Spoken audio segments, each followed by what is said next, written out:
കോട്ടയം വൈക്കത്തിനു സമീപം മുറിഞ്ഞ പുഴയിൽ വള്ളം മറിഞ്ഞ ഒരാളെ കാണാതായി. ആലപ്പുഴ പാണാവള്ളി സ്വദേശി കണ്ണനെയാണ് കാണാതായത്. വള്ളത്തിലുണ്ടായ 22 പേരെ മത്സ്യത്തൊഴിലാളികൾ രക്ഷപ്പെടുത്തി. കാട്ടിക്കുന്നിൽ സംസ്കാര ചടങ്ങിനെത്തി മടങ്ങിയവരാണ് അപകടത്തിൽപ്പെട്ടത്.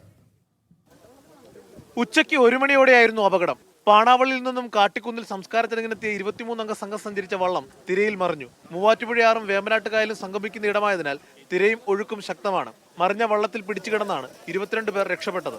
വള്ളം ഇങ്ങോട്ട് 2-3 അടിയാ നീങ്ങിയുള്ളു. അപ്പൊ മോത വന്ന് വള്ളത്തിലിട്ട് മൂന്ന് പ്രാവശ്യം അടിച്ച് 4-മത്തേന് വള്ളം താഴ്ന്നു പോയി. മുങ്ങിയ സമയത്ത് 2 പേര് വള്ളത്തിൽ നിന്ന് നീന്തിപ്പോയായിരുന്നു. 2 പേര് നീന്തി പോയി കഴിഞ്ഞപ്പോൾ അതിൽ ഒരാള് രക്ഷപ്പെട്ടിട്ടുണ്ടെന്ന് പറഞ്ഞു, ഒരാളെ കണ്ടില്ലെന്നാണ് പറഞ്ഞത്. മത്സ്യത്തൊഴിലാളികളുടെയും കക്കാവാരൽ തൊഴിലാളികളുടെയും നേതൃത്വത്തിലായിരുന്നു രക്ഷാപ്രവർത്തനം. ഞങ്ങൾ ചെല്ലുമ്പോൾ ഒരു വെള്ളത്തിൽ കിടക്കുക, വേറെ വെള്ളത്തെ പിടിച്ച് കിടക്കുക, അനങ്ങാൻ പാടാത്ത അവസ്ഥ, ഭയങ്കര കുഴപ്പമില്ല.